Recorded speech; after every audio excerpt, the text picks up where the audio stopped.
en esta computadora. Vale. Buenas tardes y buenos días a todos, queridos hermanos.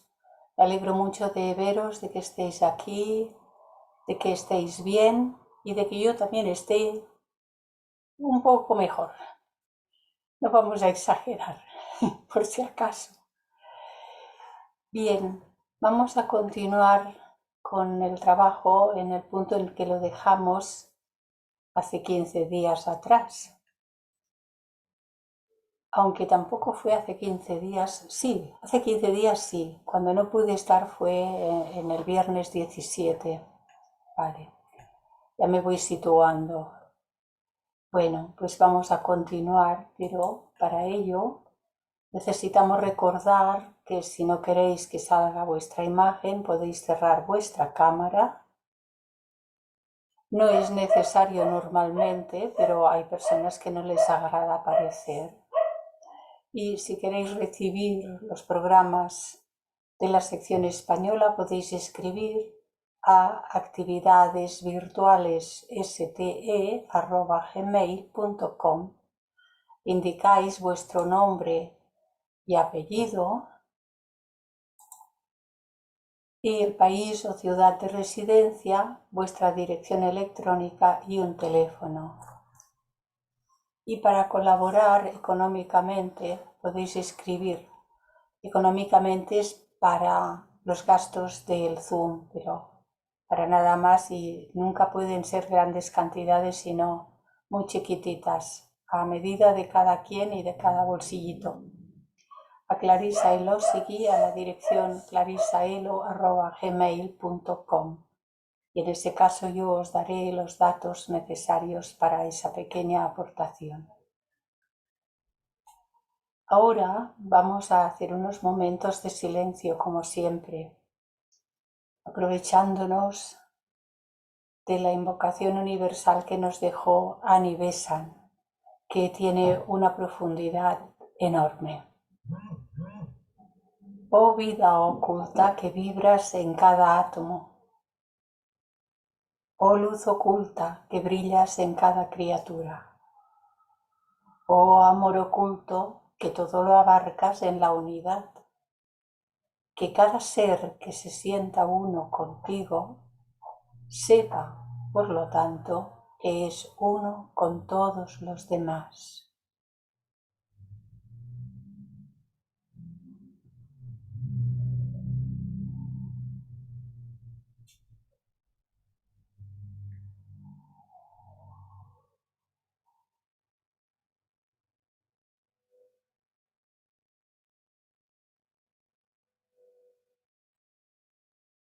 Y recordemos ser inclusivos con todos los reinos de la tierra y sobre todo con aquellos con los que más conflictos se generan, que es con nuestros hermanos humanos, con los que compartimos todos los deberes de esta tierra, nuestra propia evolución.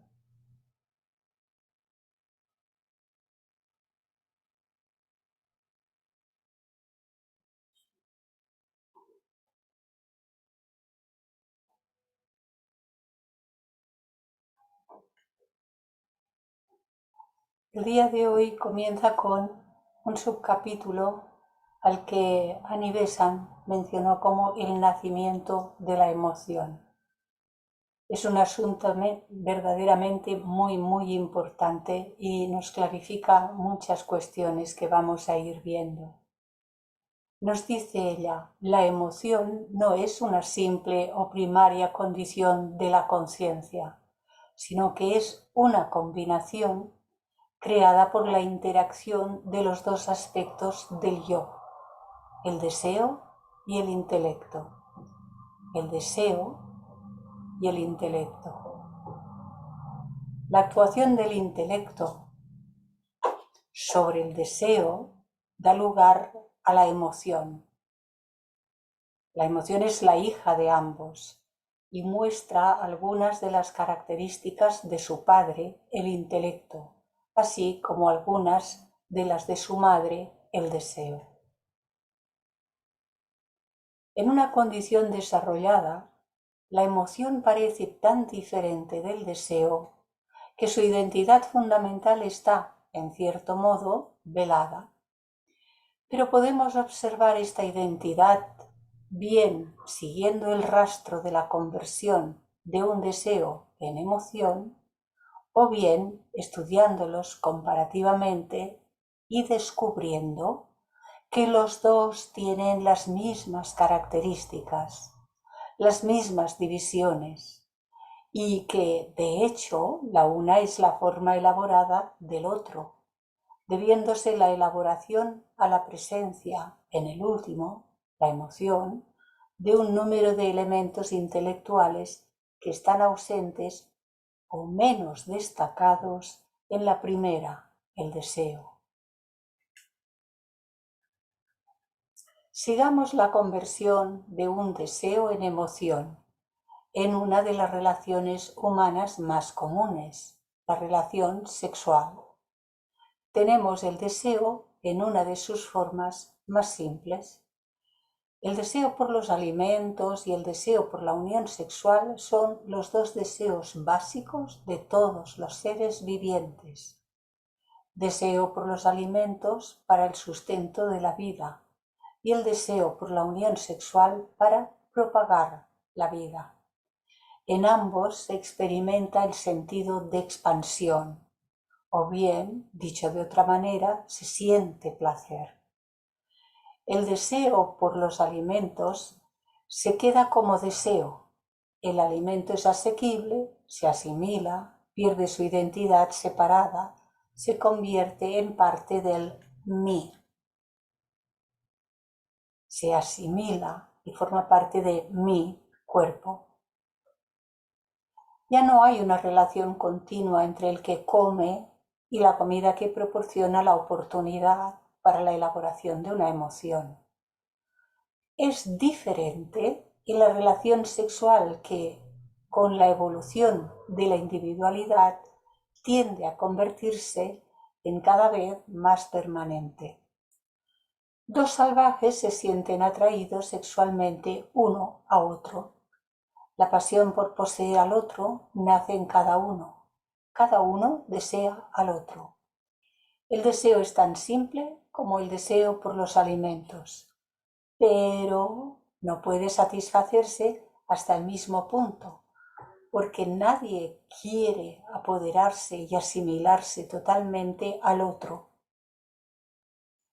Y esto nos hace ver en lo atrasaditos que a nivel evolución solemos estar. Hablo en primera persona plural, solemos estar, porque realmente en muchas de las relaciones sexuales el uno quiere apoderarse del otro a la fuerza, como sea. Sigue diciéndonos Anibesan, hasta cierto punto cada uno mantiene separada su identidad. Y solo parcialmente, solo muy parcialmente, cada uno se convierte en el mí del otro. Es decir, solo muy parcialmente se entrega al otro en esa relación. Desde luego hay una extensión del mí, pero es por medio de la inclusión y no por medio de la identificación de uno mismo con el otro. Eso sería identificación de la conciencia y por ahora no existe tal cosa en nosotros.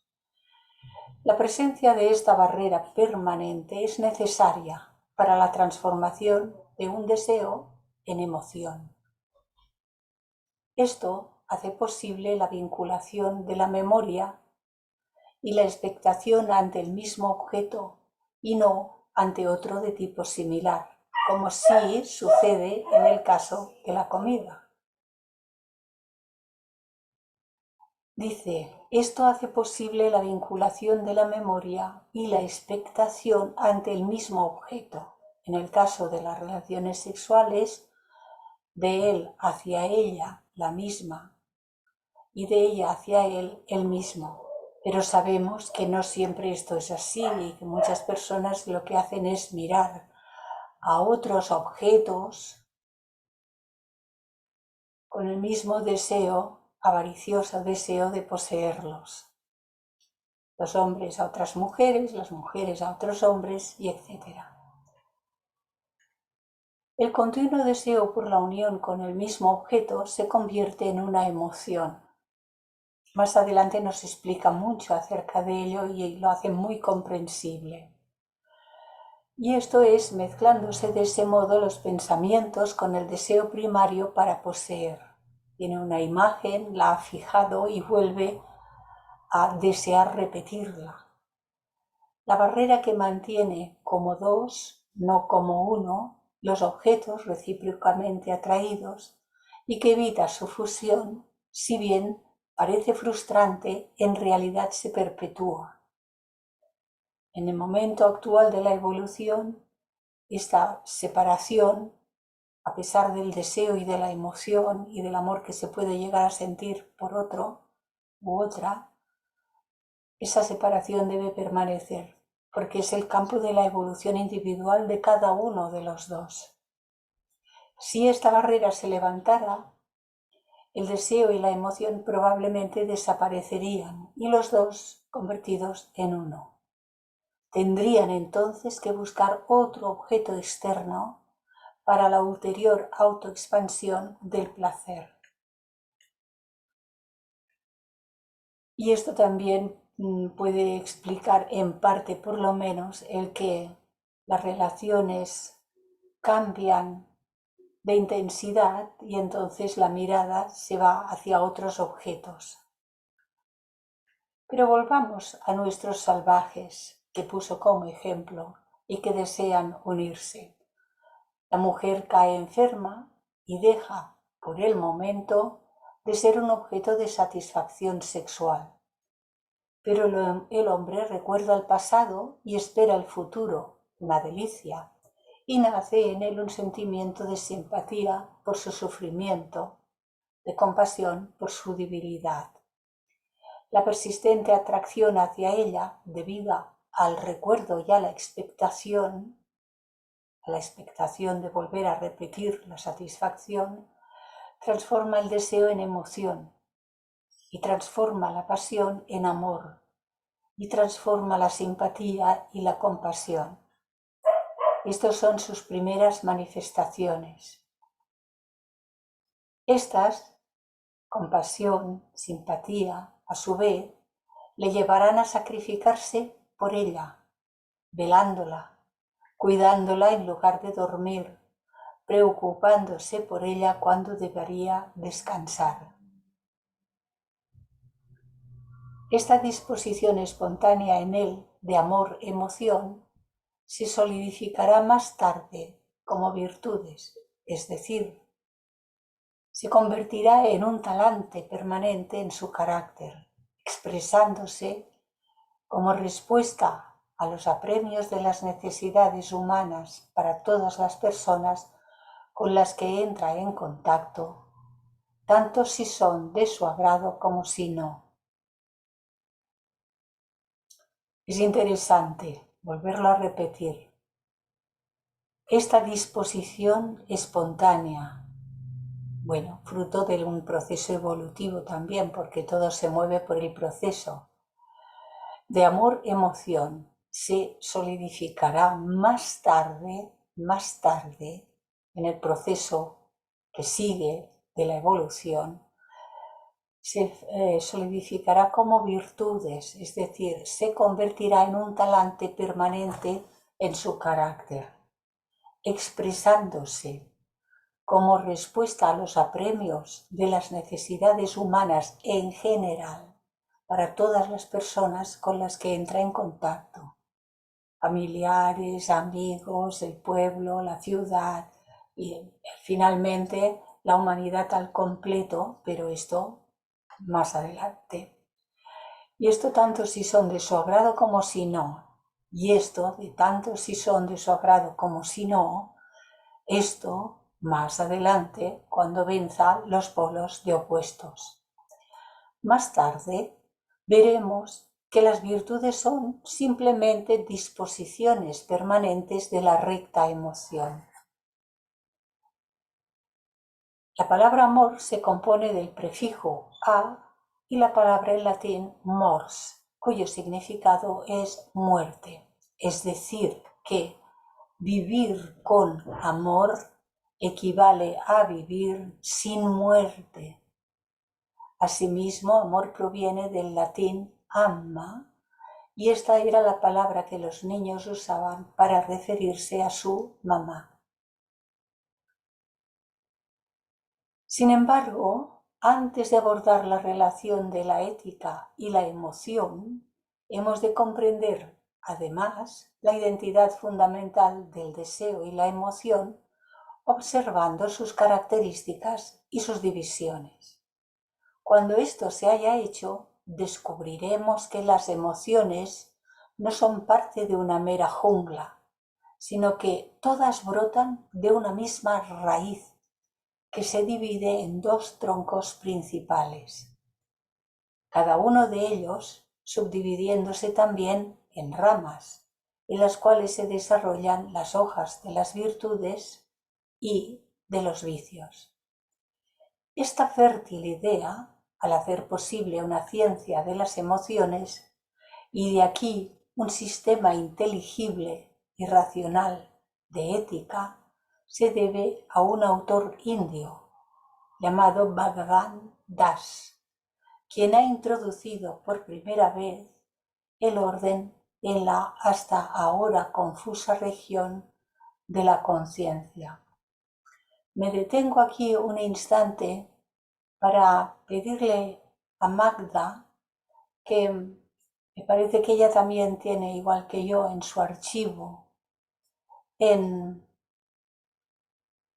los teósofos, a Bhagavan Das, y está el libro titulado La ciencia de las emociones.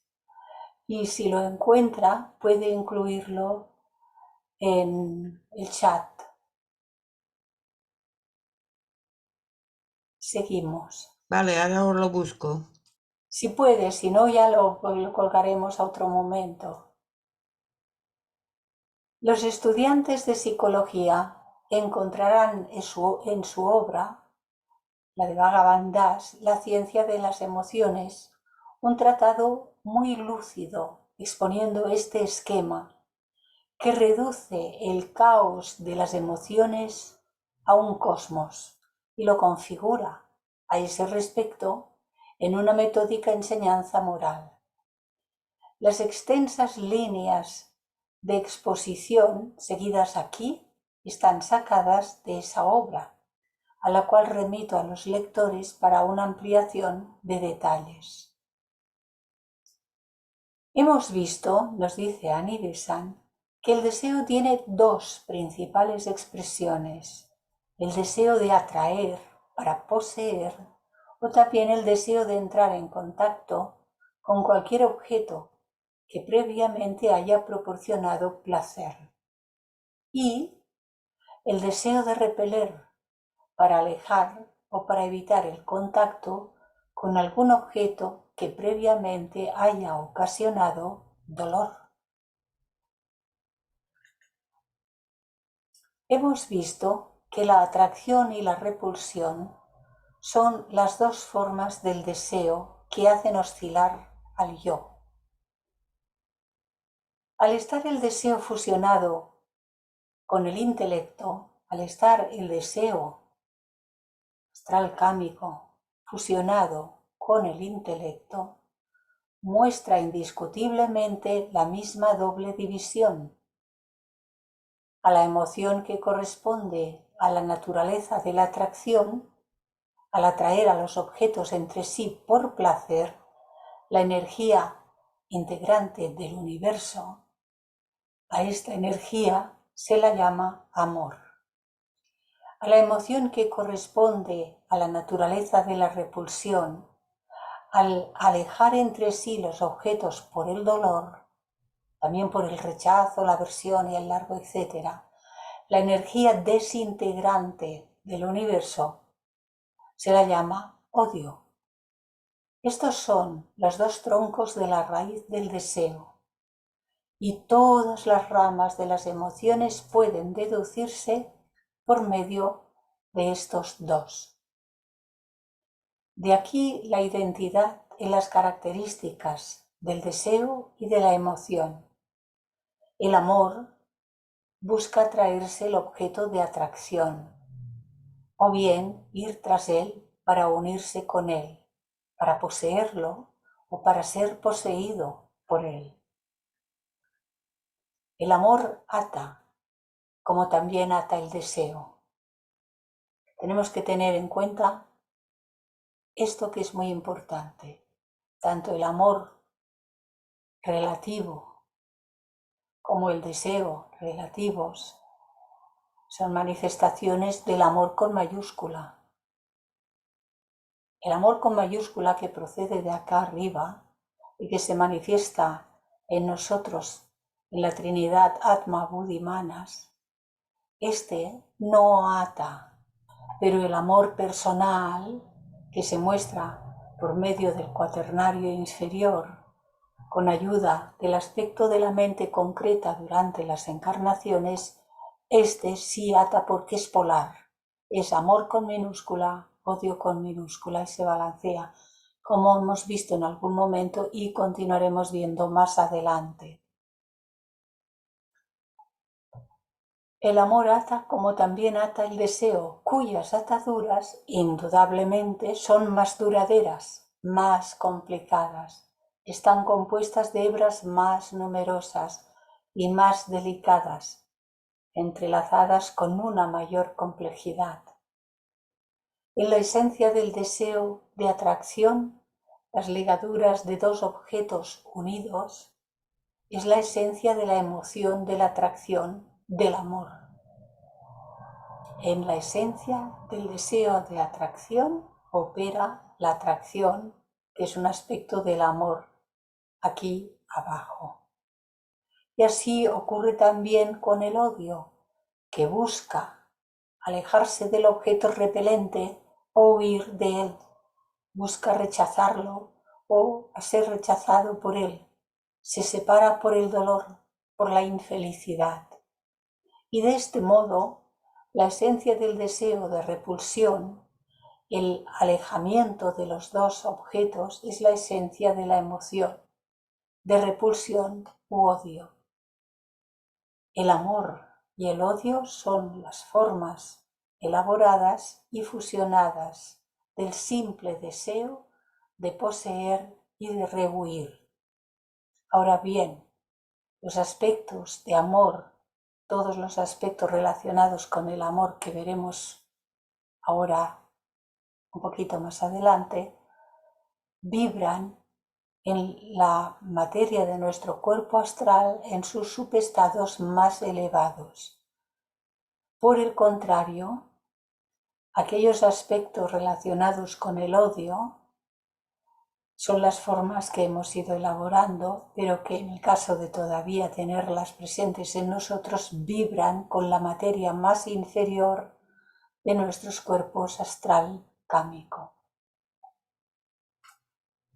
Siempre hemos de considerar las gradaciones infinitas que hay en todo. Bhagavantas dice en la primera página, en la entrada, así: la ciencia de las emociones es parte importantísima de la ciencia del yo, es decir, de la ciencia del conocimiento de sí mismo, y tiene aplicación a la vida de todos los sistemas cósmicos, de todos, en las diferentes gradaciones que corresponden a todos los sistemas cósmicos en nuestro planeta y en todo lo que es solar. Las virtudes y los vicios humanos,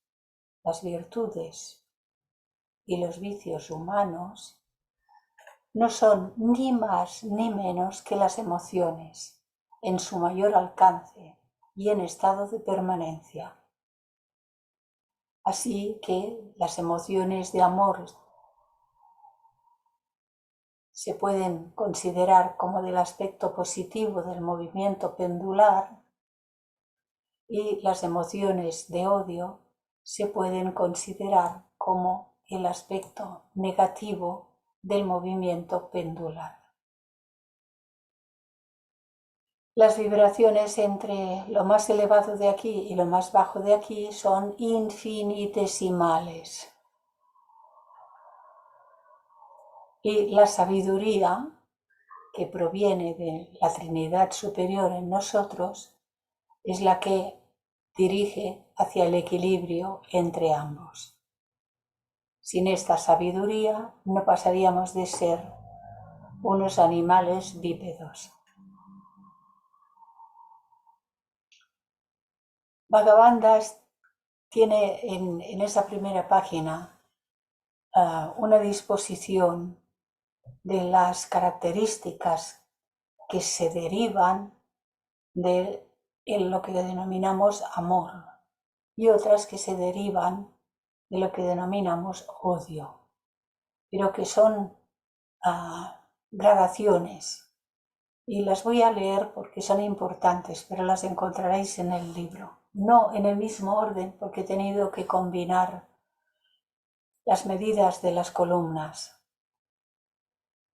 Del amor proceden la cortesía, la dulzura, la amabilidad, la finura, la reverencia, la estimación, la suavidad, la formalidad, la benevolencia, el miramiento, la diligencia, la urbanidad, la amistad, la gravedad, la indulgencia, la sociabilidad, la serenidad, la suavidad, la afabilidad, la sensatez, la nobleza, la efectividad, la docilidad, la benignidad, la familiaridad, la humildad, la ternura, la modestia, la obediencia, la compasión, la prudencia, la gratitud, la piedad, y seguramente debe haber algunos otros que no están en su cuadro. Bueno, en su relación, la que pone Bhagavan Das en su libro. El cuadro aquí lo he tenido que confeccionar.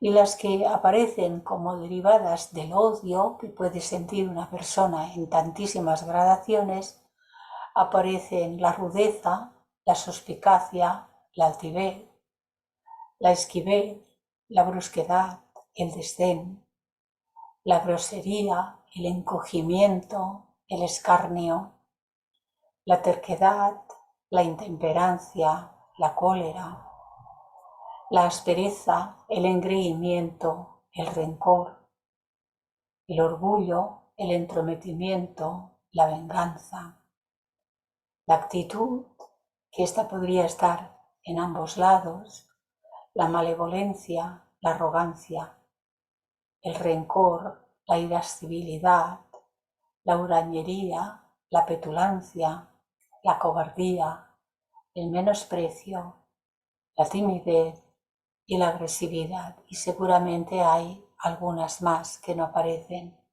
en su lista. Y todas ellas se mueven, las derivadas del amor, emociones de amor derivadas del amor, en el polo positivo, y las emociones derivadas del odio en el polo negativo. Y hemos de llegar hacia ese equilibrio, que no significa no sentir nada, sino que significa sentir lo más elevado de todas ellas, fusionándose en el amor impersonal. Pero esas ya son palabras mayores, a mi entender. ¿Os ha parecido larga la lista? Nos pasa ahora a Nivesan a otro subtítulo que denomina el papel de la emoción en la familia. El hombre ha sido descrito como un animal social. Es la manera biológica de decir que se desarrolla mejor en contacto con sus semejantes, no aislado de ellos. Sus diferenciadas características intelectuales necesitan para su evolución un medio social, y sus placeres más intensos, y de aquí la necesidad de sus penas más intensas, nacen de sus relaciones con los demás seres de su propia especie. Solo las relaciones pueden educir de él las respuestas de las cuales depende su desarrollo posterior. Toda la evolución, todas las llamadas de los poderes latentes son en respuesta a los estímulos internos y cuando se ha alcanzado la etapa humana, los estímulos más intensos y más impresionantes solo pueden llegar del contacto con los seres humanos, con todos los seres humanos, de todas las clases, colores, condiciones, razas, etcétera, etcétera. De ahí la necesidad de erradicar de nuestras vidas todo aquello que nos separa de todos los otros seres. La atracción sexual es el primer lazo social. Y los niños que nacen de un esposo y su esposa forman con ellos la primera unidad social, la familia. Y aquí es donde se empieza el aprendizaje de amar. La prolongada indefensión y dependencia del niño humano da tiempo para que la pasión física del parentesco madure en la emoción del amor maternal y paternal. Y de ese modo proporciona estabilidad a la familia. Si bien la misma familia en sí constituye un campo en el que concurren inevitablemente las diferentes emociones. Es en ese campo de la familia donde primero se establecen las relaciones precisas y estables entre los seres humanos. Porque el que no ama a su propia familia no puede amar a nadie en el mundo. Y esto hay que tenerlo claro y no autoengañarse. Y de la armonía de estas relaciones con los beneficios que se derivan de las mismas, sobre cada miembro de la familia depende la felicidad de cada uno. Podemos estudiar convenientemente el papel de las emociones en la familia, puesto que aquí tenemos una unidad social relativamente sencilla, la cual, sin embargo, proporciona en miniatura un retrato detallado de la sociedad. Aquí podemos encontrar el origen y la evolución de las virtudes y de los vicios, y podemos ver el significado y el objeto de la enseñanza moral. Ya hemos visto cómo, bajo el apremio de las circunstancias, la pasión sexual se transmuta en emoción de amor y cómo este amor se expresa como ternura y compasión cuando la esposa, en lugar de ser el camarada equivalente, se convierte en desvalida y dependiente por la inferioridad física pasajera, digamos, por la maternidad. También puede ser otras muchísimas cosas y puede ser lo mismo de parte de la esposa hacia el esposo. Similarmente, si la enfermedad o un accidente reduce al esposo a la inferioridad física, la ternura y la compasión se derraman hacia él por parte de la esposa.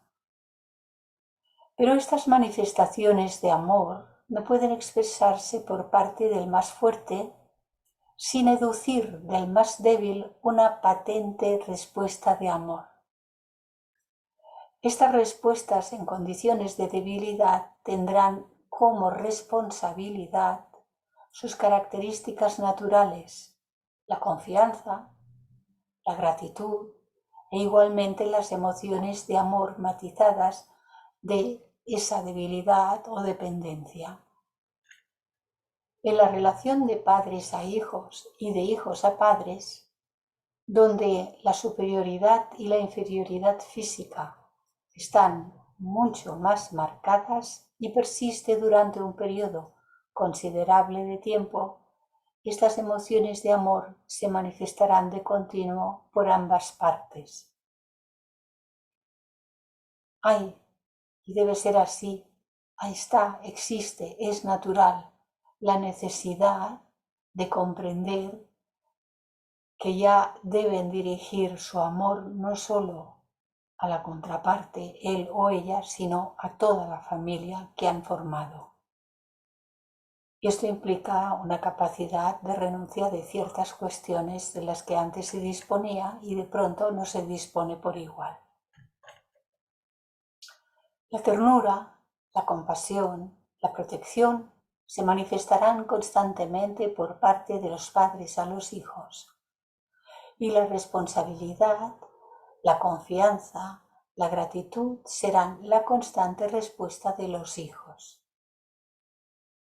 Las diferencias en la expresión de las emociones de amor serán causadas por la diferencia de las circunstancias, que se educirán como generosidad, indulgencia, paciencia, etc., por parte de los padres, y la obediencia, el respeto, utilidad, etc., por parte de los hijos.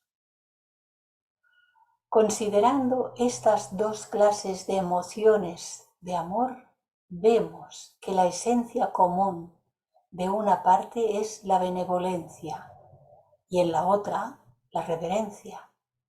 La primera es el amor inclinándose sobre los más débiles, los pequeños, sobre los inferiores a él, los ancianos. Por la otra parte, el amor decantándose hacia arriba, hacia aquellos más fuertes, los superiores a él, los padres, por parte de los hijos, y hacia los ancianos, es decir, hacia los padres por parte de los ancianos. Y entonces podemos generalizar diciendo, el amor que se inclina hacia abajo es benevolencia.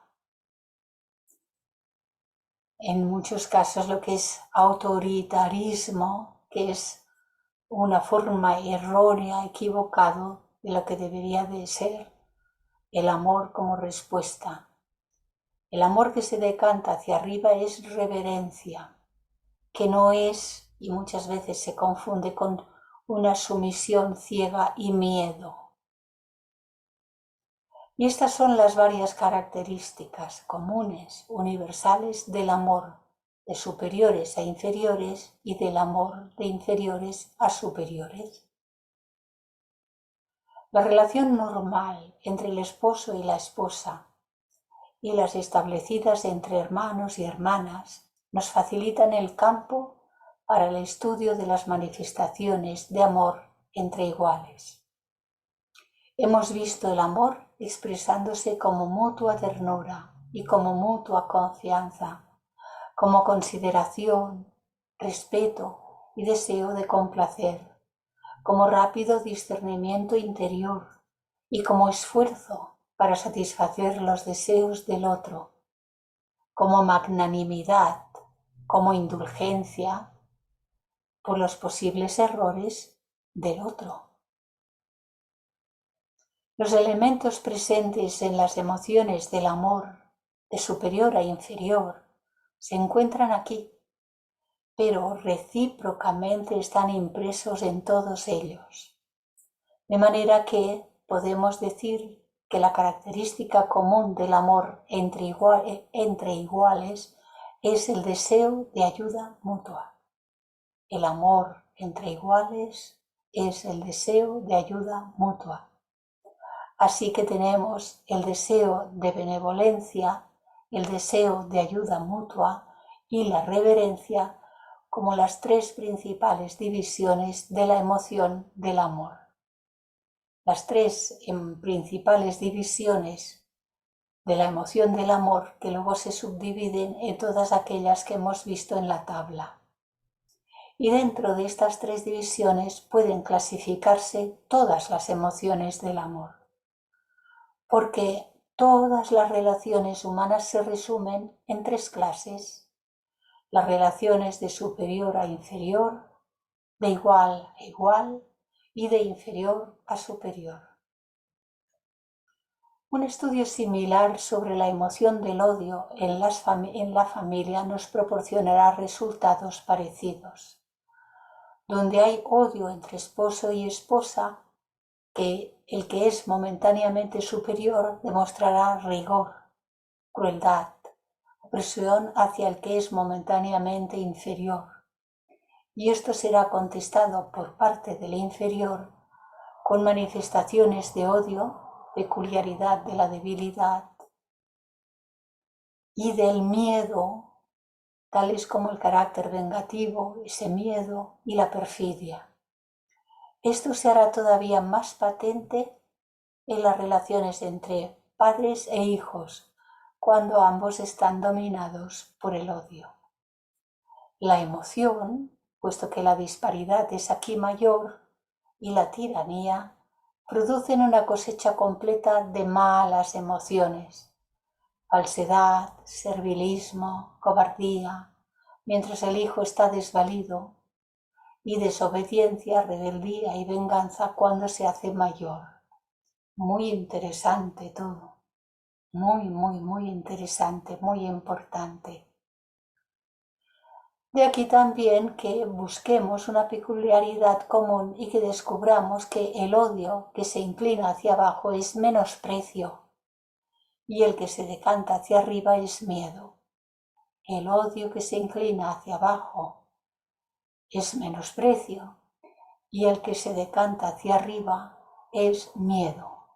Similarmente, el odio entre iguales se manifestará como rabia, combatividad, falta de respeto, violencia, agresividad, celos, insolencia, etc. Todas las emociones que alejan al hombre del hombre cuando se enfrentan como rivales, cuando no se dan la mano.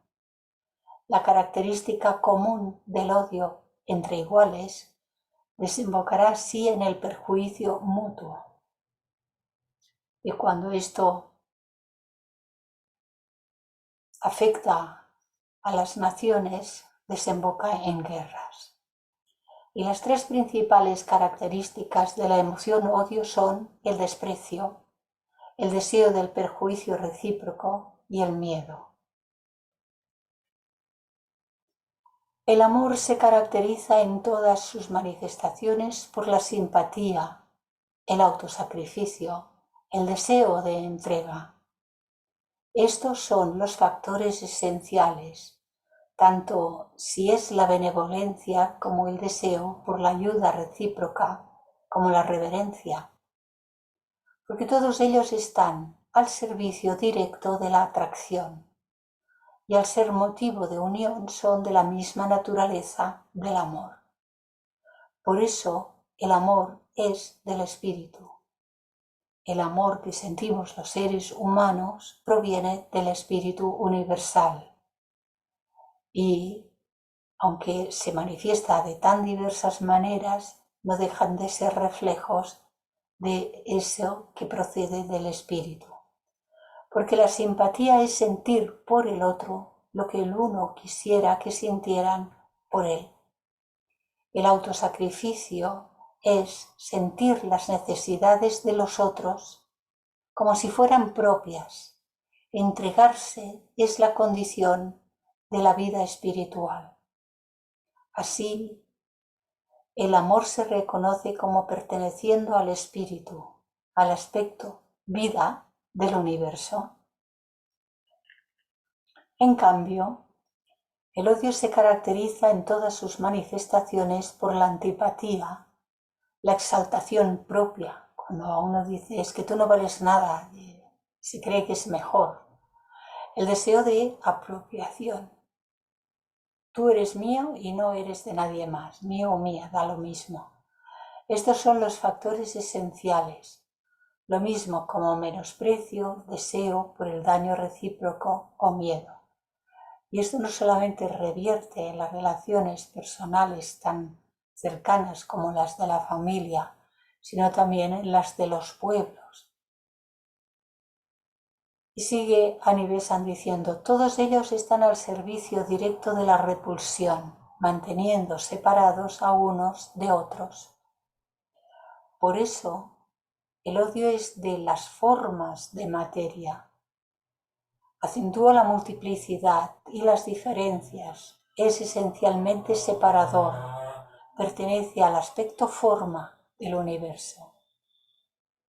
Así pues, hemos hablado del papel de la emoción en la familia, porque la familia sirve como modelo en miniatura de la sociedad mundial. En la familia aprendemos a amar. Si no amamos a la familia, no podemos amar a nadie. Podemos engañarnos. Así he encontrado a veces personas que me decían que aman tanto a la humanidad, que aman a todos los seres, que tal, y hablando así un buen rato, y luego a renglón seguido decirme que no pueden soportar a su padre o a su madre, que tienen tantos problemas con el padre y con la madre que no los soportan. Es un engaño decir que se ama al mundo, cuando no se puede conocer uno a sí mismo y por lo tanto no puede comprenderse a sí mismo ni comprender el por qué tiene esos padres que tiene y no ha tenido otros. Y hay que aprender a amar desde la propia familia. La sociedad mundial solo es la integración de numerosas unidades de familia, pero la falta de los lazos de sangre entre estas unidades, la falta de intereses y de objetos comunes reconocidos, hace necesario encontrar algún lazo que suplirá el lugar de los lazos naturales de la familia. Las unidades de familia en una sociedad se manifiestan en la superficie como rivales, más bien que como hermanos y hermanas. De aquí que es más probable que surja la emoción odio que no la emoción amor. Y es necesario encontrar alguna manera de mantener la armonía. Esto se logra con la transmutación de la emoción amor en virtudes. Esto se logra con la transmutación de la emoción amor en virtudes. Nos habla ahora del nacimiento de las virtudes por ello mismo. Y nos dice Annie Besant, hemos visto que cuando los miembros de una familia traspasan el pequeño círculo familiar y encuentran personas cuyos intereses o bien son opuestos a los suyos o les son indiferentes, entre ellos y los otros no existe una interacción recíproca del amor. Más bien sucede que el odio se manifieste fluctuando desde la actitud de suspicacia vigilante hasta la furia destructora de la guerra. ¿Cómo, pues, va a articularse una sociedad de las unidades de familias separadas? Solamente puede lograrse haciendo que sean permanentes todas las disposiciones de ánimo que brotan del amor y erradicando aquellas que brotan del odio.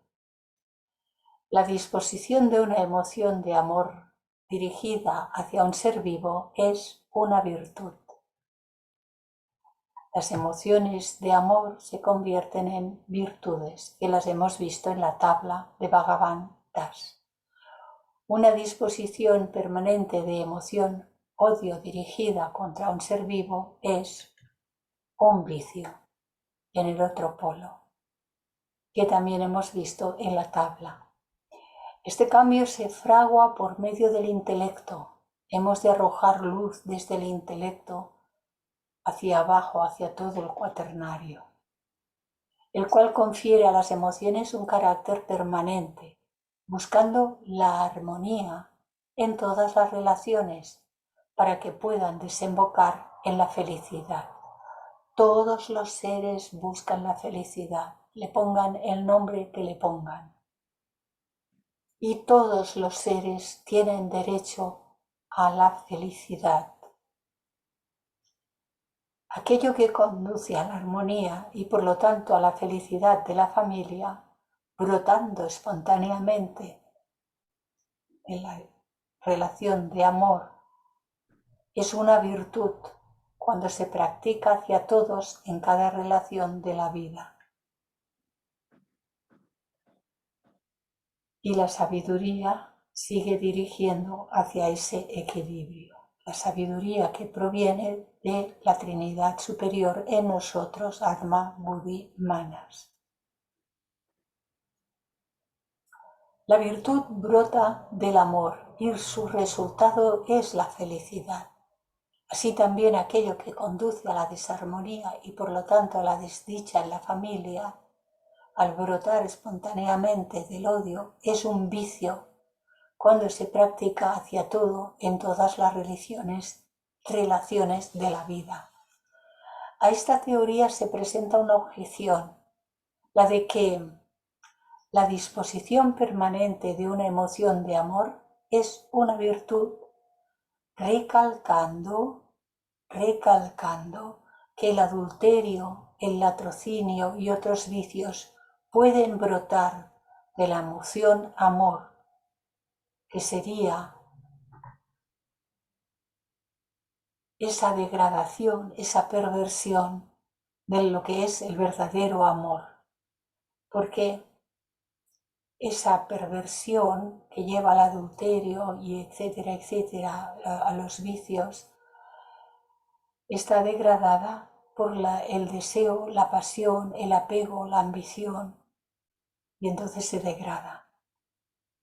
Sigue diciéndonos Anibesan, aquí es necesario un análisis de los elementos que entran en la actitud mental. Es un análisis complejo, no es sencillo. El acto de adulterio está motivado por el amor, pero no solo por el amor. También entran en ello el desprecio al honor de otro, la indiferencia por la felicidad de otro, el egoísmo que trata de apoderarse ávidamente del placer personal a costa de la estabilidad social, del honor social, de la decencia social.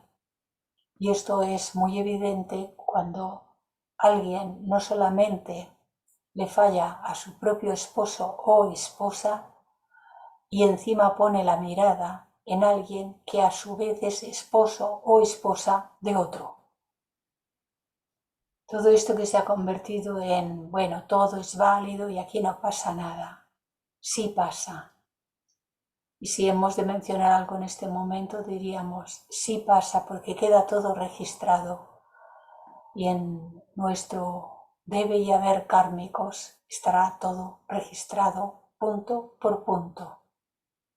Luego uno puede preguntarse, ¿y a mí por qué me han engañado si yo no he hecho nada?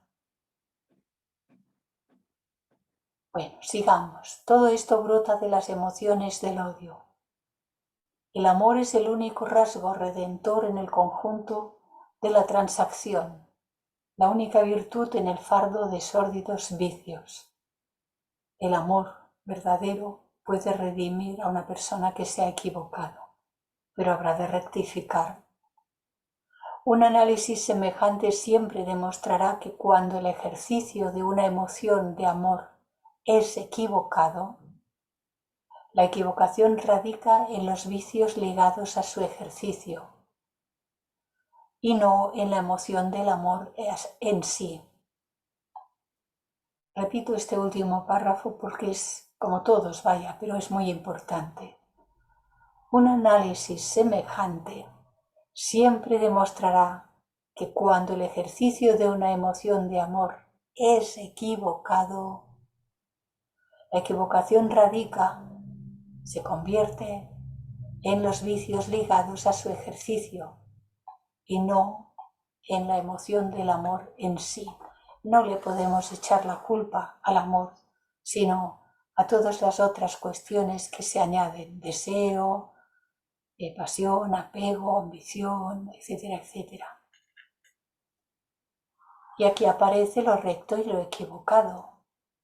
Volvamos ahora por un momento a la cuestión de lo recto y lo equivocado y veamos la relación que conduce a la felicidad y al sufrimiento, porque existe la idea ampliamente difundida de que existe algo bajo y materialista en la opinión de que la virtud es el medio para la felicidad. Existe la idea ampliamente difundida de que existe algo bajo y materialista en la opinión de que la virtud es el medio para la felicidad. Muchos piensan que esta idea degrada a la virtud, otorgándole el segundo lugar cuando debería ser el primero, y haciendo de esto un medio en lugar de un fin.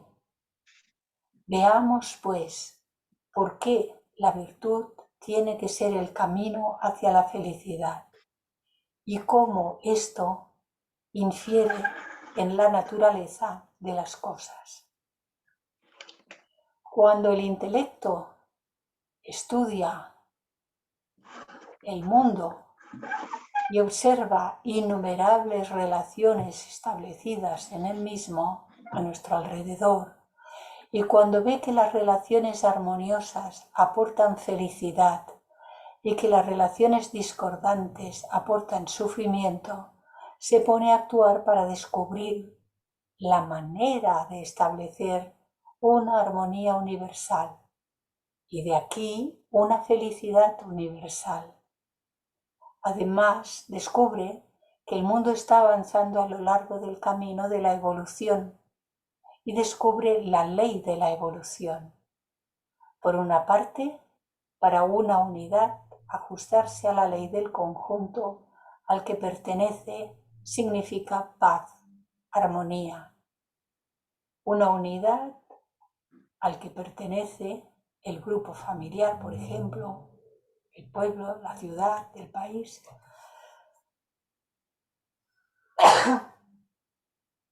significan paz, armonía y por lo tanto felicidad. Mientras que para ella oponerse firmemente a esa ley significa fricción, desarmonía y por lo tanto sufrimiento. Así que en un lugar tenemos lo recto y en el otro lugar tenemos lo equivocado.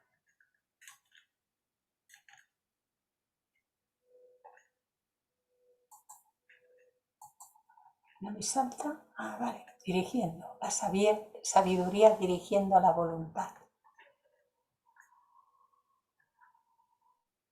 Por eso, lo recto es aquello que al estar en armonía con la gran ley aporta felicidad. Y lo equivocado es aquello que al estar en conflicto con la gran ley aporta sufrimiento. Cuando el intelecto iluminado por el espíritu ve la naturaleza como una expresión del pensamiento divino, la ley de evolución como una expresión de la voluntad divina, la meta como una expresión de la bienaventuranza divina, entonces, por armonía con la ley de la evolución, podemos suplir la armonía por la voluntad divina. La sabiduría dirigiendo a la voluntad que en nosotros es un reflejo de la voluntad divina. Y lo recto se convierte en aquello que está en armonía con la voluntad de Dios y la enseñanza moral se compenetra entonces con el significado de la palabra religión, unir, religare.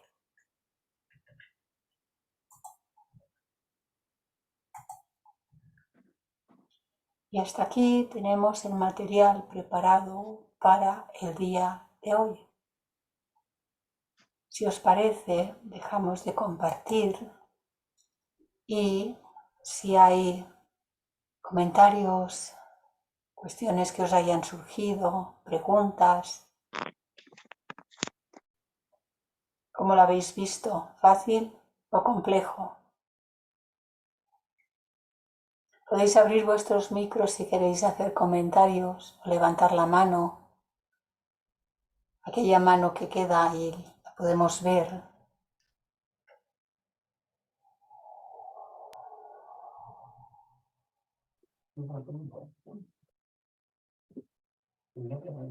¿Tú quieres decir algo, Pilar? Sí, quería decir que, a ver, he entendido un poquito, no vamos a decir mucho, pero me ha ayudado mucho a comprender algunas cosas. Ujú. Muy, Vale. muy importante, interesante, ¿verdad? Sí, porque en la familia a veces tengo una persona apropiada para que nos demos cuenta. Y cometemos errores, ¿verdad? Sí, Por no comprender. exacto. Sencillamente es por no comprender, no conocernos a nosotros mismos. Implica necesariamente el no comprender muchísimas cosas Muchísimo, de mucho. nosotros, del entorno, de la familia, del mundo, etc. Nuria, Ya vamos cambiando algo muy poco, pero bueno, si no doy más, intento procurar hacerlo, pero bueno, poquito a poco. claro, comprender, hacerse el cargo de los demás. Como decía un buen amigo nuestro, que vosotros sí también conocisteis, Jaime, y me lo dijo en alguna ocasión y tuve que aprender a hacerlo. Sobre todo, no grites nunca. Ocurra lo que ocurra, no grites nunca. Puede que en algún momento haya que levantar la voz. Levantar la voz no es agredir, haya una necesidad de elevar la voz para algo. Pero cuando se grita, se está agrediendo al otro. Ángela. Sí, un comentario, buenas tardes, un comentario cortito. Yo pienso que el libro de Das, bueno, no es Bhagavad, ¿cómo se dice? De las emociones, sirve mucho también, nos sirve cuando se ha leído para entender lo que trata de explicar con mucha propiedad a nivel. Por lo menos a mí me ayudó, yo leí el libro de Bhagavad y en la ciencia de las emociones y me pareció muy interesante y ahora que he podido, gracias a ti, estudiar lo de que dice Aniversal, me he podido entender un poco mejor. No quiere decir que lo entienda completamente, pero sí un poco mejor. Y yo creo que tanta desunión en la familia es lo que también nos tiene un poco mal en el mundo, digo yo, ¿no? Bueno, eso era todo. Muchas gracias, Clarisa. Excelente. A ti, Ángela. A ver, pues claro, las desuniones que se producen en la familia es que no hay todavía desarrollado el suficiente conocimiento de nosotros mismos, el suficiente grado de la conciencia desarrollada para comprendernos a nosotros y comprender lo que nos rodea. El desconocimiento de las leyes universales, entre ellas la de reencarnación y la de causa y efecto o karma, son imprescindibles.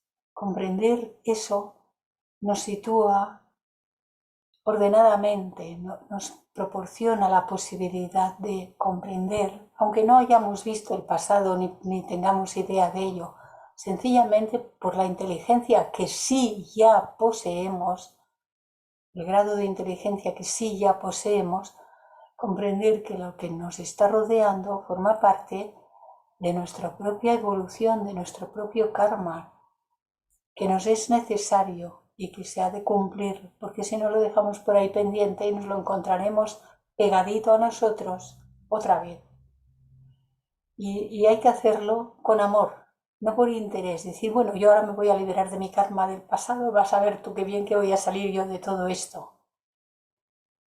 Que podría suceder, pero realmente eso no sería ser muy inteligentes y mucho menos sabios, sería ser pícaros y tratar de engañarnos. Pero como resulta que a las leyes divinas no las podemos engañar, no hay comercio, no se puede tratar con ellas, no hay ningún negocio posible con ellas, pues entonces el que se engaña a sí mismo y a nadie más. Luis. Gracias, Clarisa, por el esfuerzo que haces. Casi me has contestado la pregunta que iba a hacer. Alguna vez leí un libro yo estoy bien, tú estás bien, que hizo la teoría del análisis transaccional, le llamaba. Decía que había tres comportamientos en el ser humano, el de padre, el de niño y el de adulto. El de padre, bueno, se sentía superior, lógicamente. El de niño aceptaba su condición de dependiente y el de adulto era un poco el que negociaba.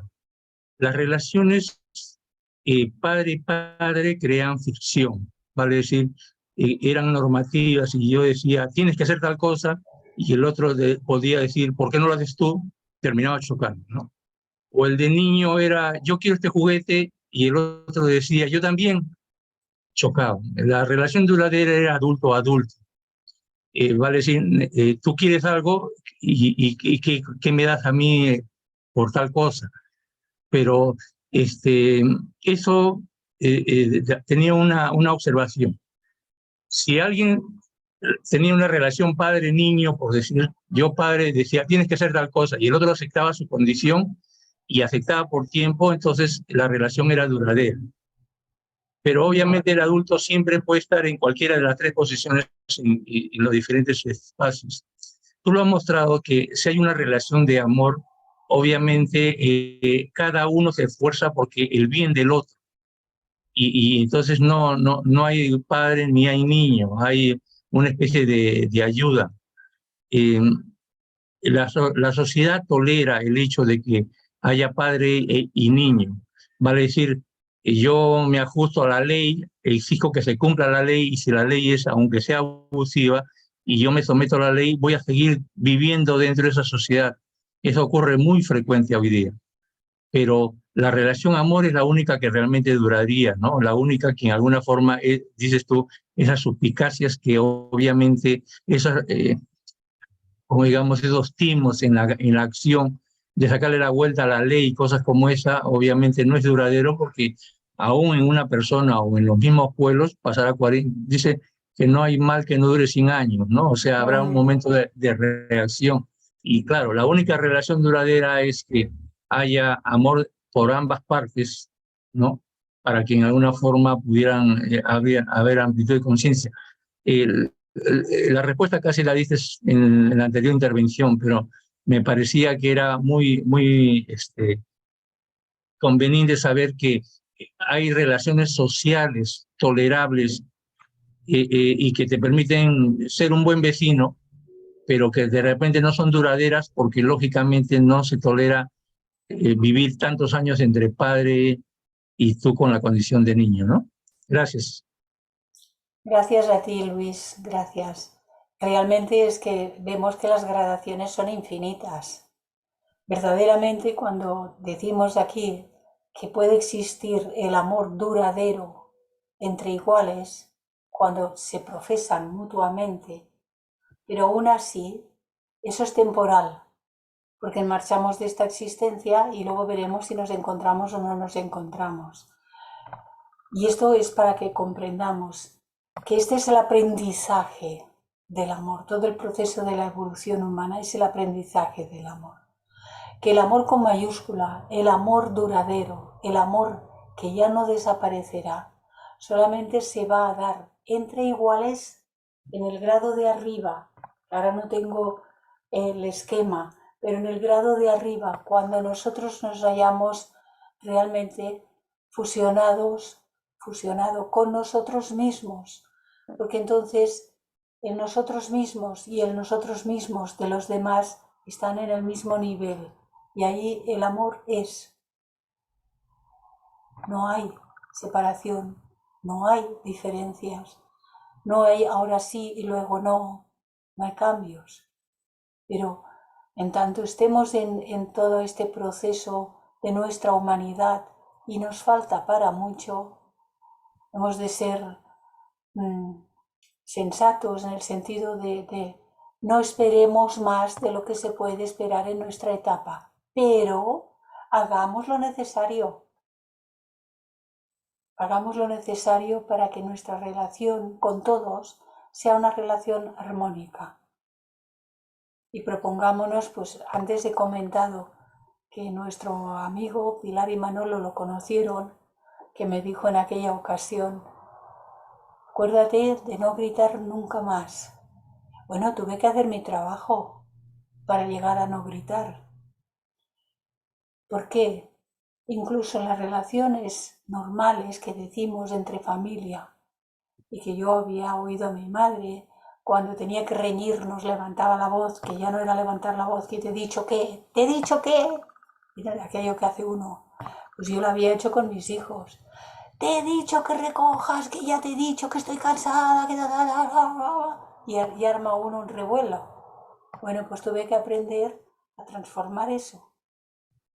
Pero claro, cuando yo conocí a Jaime yo tenía 34 años y no conocía la teosofía. Empecé entonces. Tuve que hacer mi trabajo con mi propio carácter y en muchos aspectos, los más groseros, muy al principio, me costó lo mío. Digo los más groseros aunque no era yo una mala persona, pero tenía mis cositas.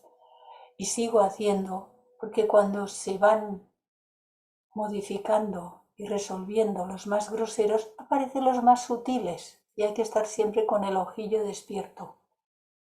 Esos matices más sutiles que uno dice, no, total, esto no es nada, pero sí, para la ley divina, sí, y se ha de transmutar todo, hasta que no quede en nosotros nada que sea separativo. Yo me vigilo y digo, uy, Clarisín, que te he visto. Cuando me pillo en algo, no me riño de malas maneras, me digo, uy, Clarisín, que te he visto. Y entonces es como decir que tomo conciencia de que parecía que por ahí se iba a formular algo que no tenía que formularse. Porque a veces uno no habla, no hace gestos extraños, pero su mente puede estar siendo agresiva todavía sin hablar. Y esas vibraciones emanan de nosotros y agreden. Son violentas. Entonces todo eso hay que vigilarlo. Pero bueno, en ello estamos, ¿verdad?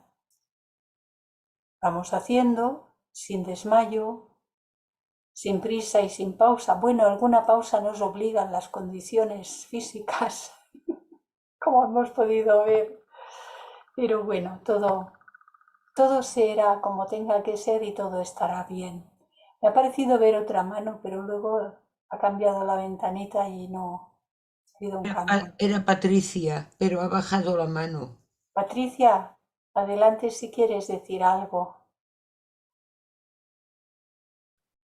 Igual se ha ido. Bueno, Bueno, pues... yo la había levantado, Clarisa, pero es que pues ya lo dijiste. Digamos, lo más que me ha impactado de la ponencia de hoy es la lista que nos has compartido, Vagabandas, de las emociones que se desglosan del odio y del amor. Y realmente cuando uno mira esa lista del odio, pues es el parámetro desarrollado en este momento en la humanidad. Eso, Colombia como uno de los países más violentos, pues eso es lo que se conoce, digamos, desde el entorno social desde siempre. Y claro, eso se refleja en la familia y se vuelve un estilo cultural de relacionarse incluso con términos un poco, digamos, respetuosos. Acá en Colombia los chicos dicen dos palabras muy malucas para referirse a los amigos y eso ya es normal, ¿no? Entonces no las voy a repetir porque no voy a ser no es indiscreta necesario. ni traemos esa energía aquí. Entonces, digamos que eso se va replicando, pero es interesante y creo que la reflexión va hacia lo que tú dijiste, cómo esas, digamos, emociones que se consideran de respeto y que a veces se utilizan como una máscara diplomática para tratar al otro, pero que en el fondo realmente es violencia, realmente se desglosan del amor. Y eso no se enseña, eso no se mira ni se ve el valor. Y por supuesto que estamos como sociedad lejos de convertir esos comportamientos en virtudes. Esa es la transformación del amor en virtudes, que es lo que va a dar como ese tejido fuerte en donde construir. Y rescato también lo que has dicho de que la familia como unidad celular social, pues es el laboratorio básico directo importante en donde podemos ya a partir de ya en este momento ir reconstruyendo y corrigiendo desde lo que nosotros podemos hacer de nosotros mismos. Porque lo que Krishnamurti nos dice, cambia tú y cambiarás el mundo, es verdad. Tú cuando cambias y empiezas a ser amable, el entorno se vuelve amable, las personas son distintas. Y cuando ves al otro como tu hermano, como tu igual, solamente que está en una experiencia distinta y tú de pronto te das cuenta que eres un privilegiado porque tienes esta información, ya te sientes digamos, como en la obligación, en el deber, en que como en no ser desleal contigo mismo y que no puedes quedarte indiferente juzgando al otro, sino que debes hacer un cambio, a menos de ser amable y no responder de manera agresiva. Entonces, pienso que ha sido muy profundo lo que nos has dicho y sobre todo como estudiantes de teosofía de manera directa con nuestro entorno inmediato, ¿no? Amigos, familia nuclear, familia extendida, bueno, con todos, en todo ambiente. Y es muy claro el contraste y las palabras que has usado para traer esa evidencia que, pues, que la estamos viendo, que la tenemos en nuestra nariz. Entonces, pues, que es nuestro deber actuar al respecto. Gracias, Gracias, Claudia. Luz, gracias. No debemos dejarnos llevar nunca al terreno del otro. Si hay otro u otra que grita, no responder nunca y decirle, cuando estés preparado hablaremos, cuando estés preparada hablaremos.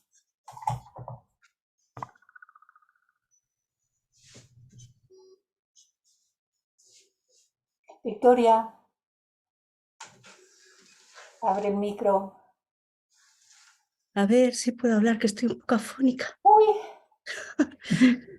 Bueno, yo lo que quería decir es que cuando has expuesto las dos listas, lo que me ha venido así a voz de pronto es decir que o estamos en la luz o estamos en la oscuridad. No, que hay que tomar bando para un lado o para otro, no podemos... Si estamos en sí, un lado, no estamos en el otro. sí, pero no olvidemos los grises. Sí. Pues estamos agrisados. Claro, hay muchas gradaciones, entre un extremo y el otro hay muchas gradaciones y esto debe ser comprendido porque de no ser comprendidas las gradaciones, o es blanco o es negro, o hay luz o hay sombra. Incluso hay personas que dicen, si está la luz está la sombra. Tampoco es eso. O sea que hemos de ver que hay infinitesimales gradaciones de lo uno y de lo otro. Y las personas no son enteramente buenas ni enteramente malas. Tienen sus pros y sus contras por diferentes condiciones. Es el proceso de la evolución. Y comprender significa poder integrar en nuestro corazón todo aquello que antes, por no comprenderlo, dejábamos como que ahí, fuera. Esto no va conmigo. No, todo va con nosotros. Por comprensión, en nuestro corazón tiene que caber todo. El blanco, el negro y todos los matices de los grises. En el corazón, en la casa no lo metáis todo que no cabe. ¿Vale?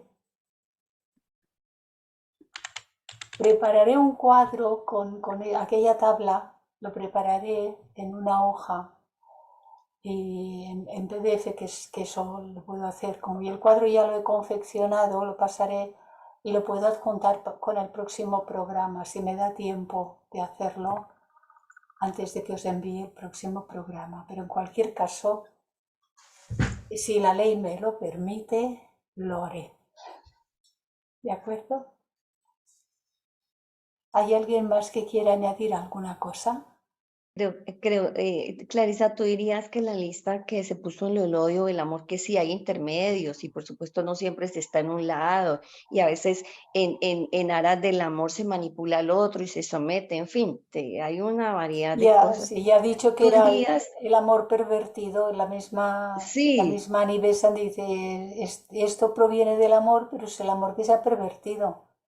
Sí, y se utiliza para eso, la palabra amor. Entonces, es que yo te amo y como te amo te golpeo.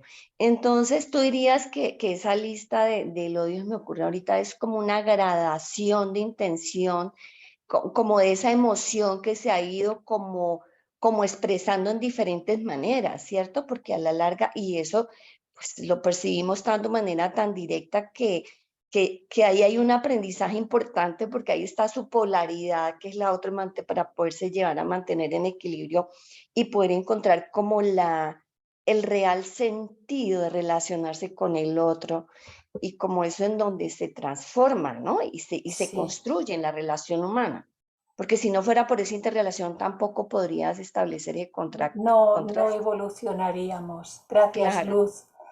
Y hemos de tener en cuenta que todas esas cualidades derivadas, emociones derivadas del amor y las otras derivadas del odio, todas ellas son variables y también dependientes del entorno. No reaccionamos igual ante una misma situación con unas personas que con otras, por el afecto que les tengamos o por el no afecto que les tengamos o por los condicionamientos de interés personal. Cuidado, a según quién no le diremos según qué, porque quedaríamos muy mal. Entonces, todo esto hemos de descubrirlo. Y hemos de descubrir, porque solemos mentirnos con mucha frecuencia a nosotros mismos. El autoengaño es muy fácil.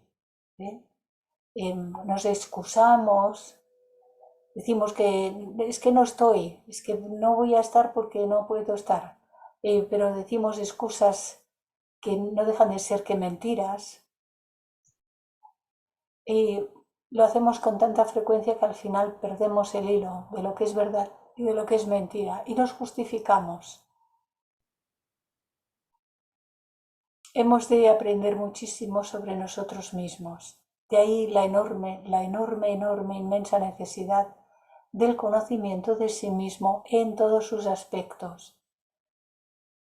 Personales, físicos, psíquicos, intelectuales, espirituales, todas las gradaciones, los hemos de conocer. De lo contrario, poco a poco progresaremos. Estamos en este mundo para desarrollar la conciencia, no para otra cosa. Pero en el desarrollo de la conciencia se incluyen todas las cosas que nos van a permitir ese desarrollo. Y no podemos menospreciar ninguna.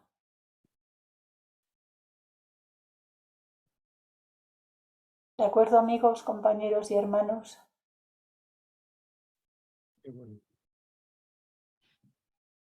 Señora, Pues exactamente si como no usted hay lo ha más dicho. preguntas y me permitís, pues voy a ir cerrando la grabación. Parece, ¿verdad? No veo manos.